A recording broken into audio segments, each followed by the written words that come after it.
Assalamualaikum, apa kabar anak-anakku semuanya? Bu Yaya berharap kalian semua dalam keadaan baik, sehat, dan selalu semangat. Serta yang paling penting nih, selalu ceria ya. Dan semoga kita semua terhindar dari wabah virus yang sedang melanda dunia. Insya Allah kita akan belajar di tema 8 yaitu daerah tempat tinggalku, subtema 1, lingkungan tempat tinggalku di pembelajaran 1, 2, dan 3. Mari anak-anakku kita belajar dengan penuh semangat ya. Nah, sebelum belajar kita buka dulu yuk dengan membaca basmalah agar Allah memudahkan pembelajaran kita hari ini dari awal hingga akhir semuanya lancar ya. Bismillahirrahmanirrahim. Lingkungan tempat tinggalku. Nah, tempat tinggal adalah tempat manusia menetap untuk berteduh dalam keadaan alam ya dari keadaan alam, serta tempat melaksanakan hak dan kewajibannya dalam menjalani hidup. Di manakah tempat tinggalmu? Aku tinggal di Jawa Barat. Di Jawa Barat banyak tempat wisata keren loh. Ayo sebutkan ya tempat wisata apa saja yang ada di Jawa Barat. Ada yang tahu? Ya, betul sekali nak. Tempat wisata yang ada di Jawa Barat antara lain ada Takuman Perahu, terus ada Situ Patenggang, ada Kawah Putih, ada juga Telaga Warna. Nah, apakah kamu pernah mendengar cerita asal mula Telaga Warna? Anak-anakku, ayo kita cari tahu ya dengan membaca ceritanya. Silakan kalian buka halaman 2 dan 3 ya. Nah, nanti silakan anak bu guru baca dalam hati ya ceritanya asal mula Telaga Warna. Dan tolong nanti kamu garis bawahi jika menemukan info yang menurutmu penting. Oke? Ya, silakan dibaca ya. Sudah nak? Alhamdulillah. Nak, tahu nggak kamu cerita asal mula Telaga Warna tadi? Ya, cerita tadi adalah cerita fiksi nak. Apa sih cerita fiksi itu? Ada yang tahu juga nggak? Ya pintar. Cerita fiksi adalah rekaan atau khayalan pengarang ya. Isi cerita itu dapat murni berasal dari khayalan pengarangnya, tetapi juga dapat berdasarkan fakta ya Naya. Nah, cerita fiksi yang dikarang itu berdasarkan fakta diperoleh biasanya dari pengalaman ya, baik pengalaman diri sendiri maupun pengalaman orang lain. Nah, kemudian pengalaman tersebut diolah menjadi cerita yang menarik. Nah, kalian tahu tidak apa saja ya ciri-ciri cerita fiksi itu? Ayo kita cari tahu ya nak ya. Oke, ciri-ciri cerita fiksi itu satu, merupakan cerita rekaan atau cerita nyata yang diolah oleh pengarangnya. Yang kedua, itu bertujuan untuk menghibur dengan menceritakan suatu peristiwa. Yang ketiga, disajikan dalam alur cerita. Nah, biasanya ya. Yang keempat, menggunakan bahasa yang komunikatif. Yang kelima, menggunakan bahasa yang tidak baku. Nah, ayo sekarang coba apa saja ya contoh-contoh cerita fiksi itu. Ya, kita cari tahu ya. Coba sebutkan apa saja. Ya betul, yaitu ada legenda. Ya nah, apalagi? Fabel, pinter. Terus mitos, ya, dan cerita rakyat ya. Nah, apakah kalian pernah pergi ke tempat wisata? Ya, di tempat wisata biasanya disediakan taman bermain ya untuk anak-anak ya. Nah, kamu biasanya paling seneng ya kalau ke tempat wisata ada tempat mainannya. Coba kalian lihat nih, buka di halaman 6 ya. Amati gambar yang paling bawah nak. Tuh, lihat. Sudah? Kamu amati ya. Nih, coba. Sudah dilihat nak? Nah, itu ada Udin yang sedang apa nak? Menarik ayunan. Kemudian Udin mendorongnya ya. Nah, Udin telah memberikan gaya pada ayunan itu, yaitu gaya tarikan dan gaya dorongan pada ayunan ya. Yang itu tadi ya Naya, dan menyebabkan apa? Ayunan itu menjadi bergerak. Nah, apa sih gaya dan gerak itu?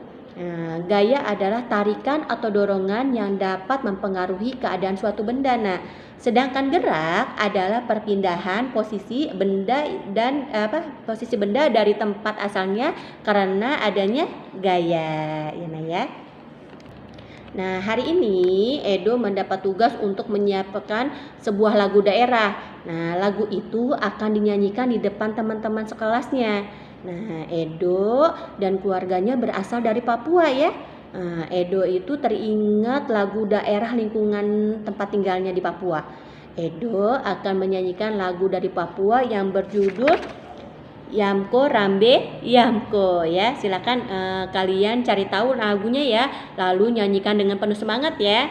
Nah, lagu Yamko Rambe Yamko berasal dari Papua. Nah, nada dasarnya lagu ini adalah D sama dengan Do.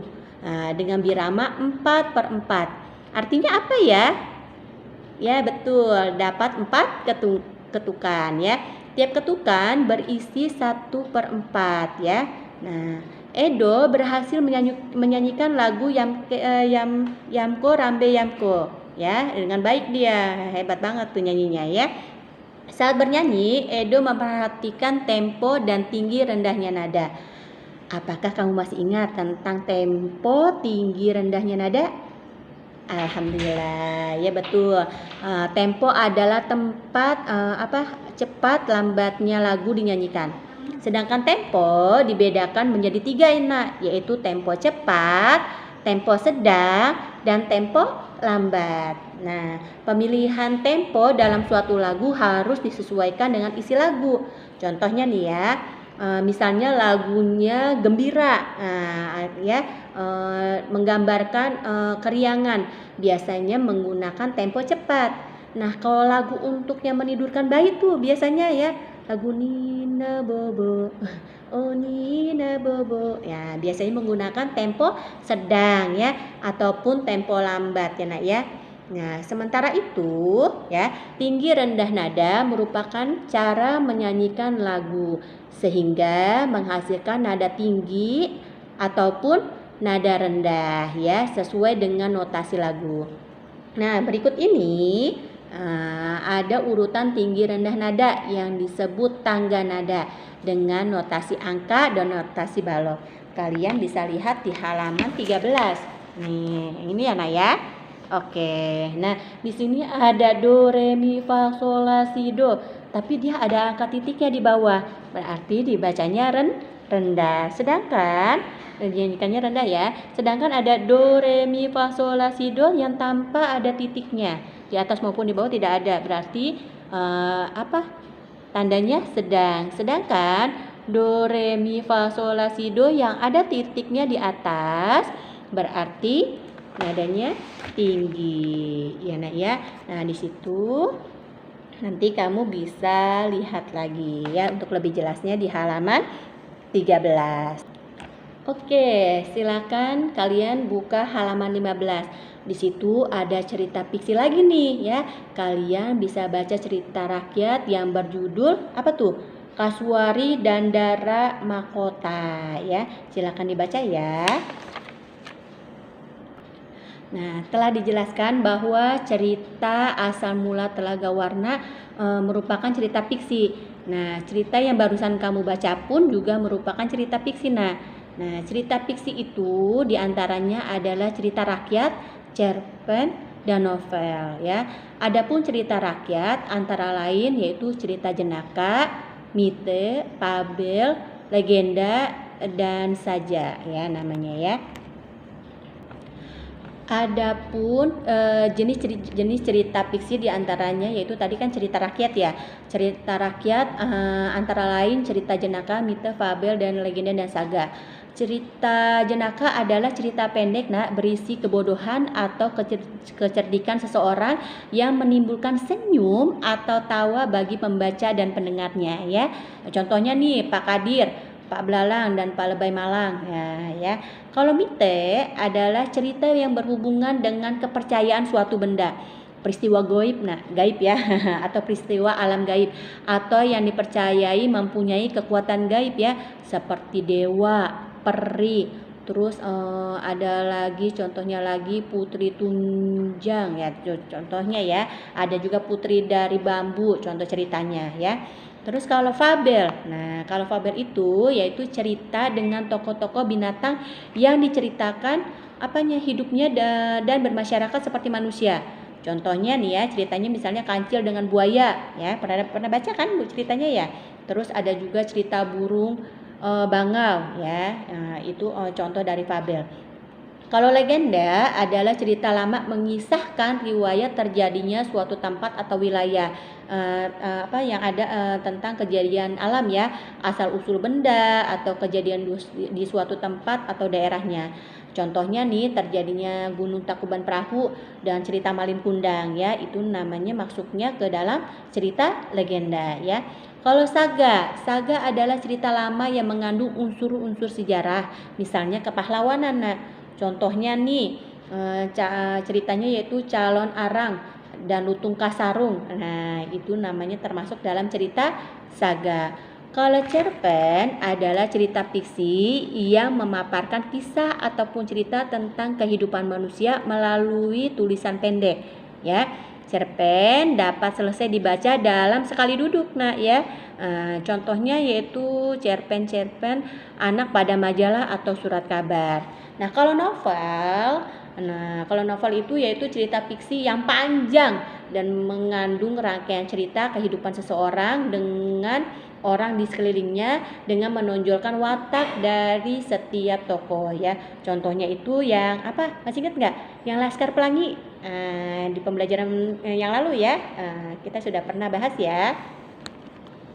Oke, sekarang kita lanjut ya. Nah, masih ingat nggak tentang gaya dan gerakan? Coba kamu baca nih ceritanya Edo yang ada di halaman 19 ya. Kamu baca ya. Sudah? Kalau sudah, Bu Yayah minta kalian untuk mencoba mendorong meja sendiri ya bersama ibu, ayah, kakak atau adik ya. Nah, nanti lihat instruksinya di halaman 19 dan 20 ya. Nanti kalian tolong kerjakan ya, dicoba di rumah di praktek ya. Oke, nih kita punya teman namanya siapa nih? Dayu ya, dia dari Bali ya. Nah, Bali sangat terkenal hingga di luar negeri ya, nah ya, sebagai ikon pariwisata Indonesia. Nah, Bali memiliki potensi pariwisata seperti wisata alam, wisata seni dan budaya. Provinsi Bali terbagi atas 8 kabupaten dan 1 daerah kota. Nah, Tabanan merupakan salah satu kabupaten di Provinsi Bali. Wilayah Kabupaten Tabanan didominasi oleh pegunungan dan pantai. Selain itu, Tabanan terkenal sebagai penghasil beras dan sayuran. Mayoritas penduduknya bermata pencarian sebagai petani, nak. Namun, penduduk yang tinggal di pantai bermata pencarian sebagai nelayan, ya.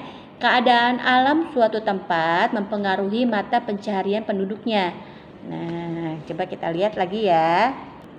Silakan anak Bu Guru baca di halaman 23, ayo membaca ya.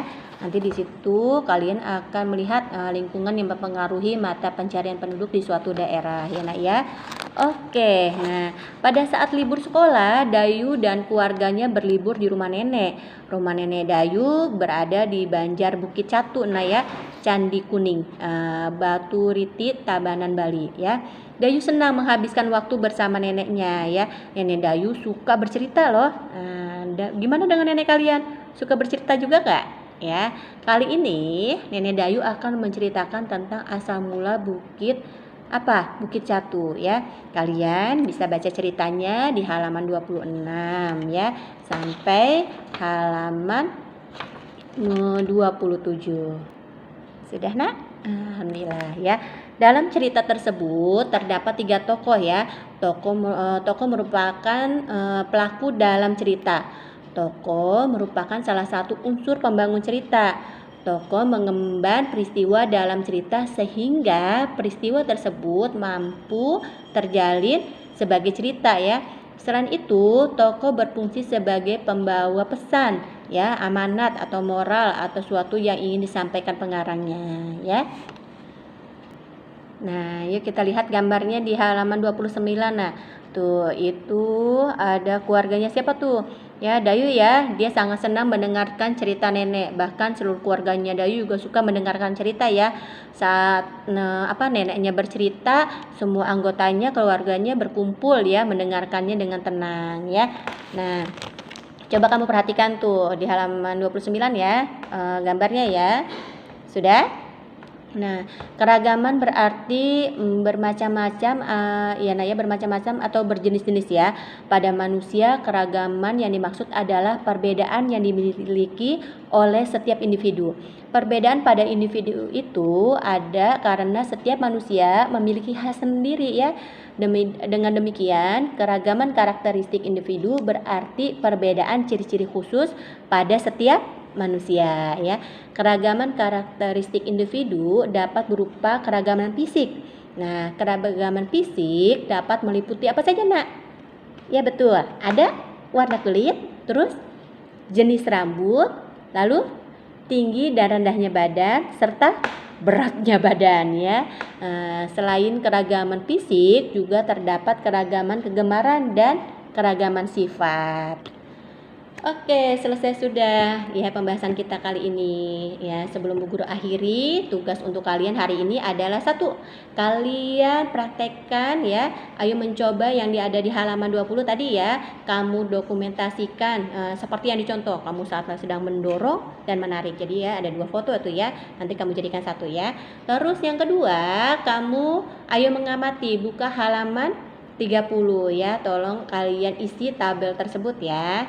Oke, alhamdulillah. Sekian dulu materi hari ini. Semoga dapat bermanfaat. Jika ada yang belum jelas, silakan kalian bisa tanya Bu Yaya dan Bu Andin ya. Nah, kita tutup yuk pertemuan hari ini dengan mengucap hamdalah. Alhamdulillahirabbil alamin. Astagfirullahalazim, astagfirullahalazim, astagfirullahalazim. Subhanaka Allahumma wa bihamdika asyhadu an la ilaha illa anta astaghfiruka wa atubu ilaihi. Mohon maaf lahir batin. Wassalamualaikum warahmatullahi wabarakatuh.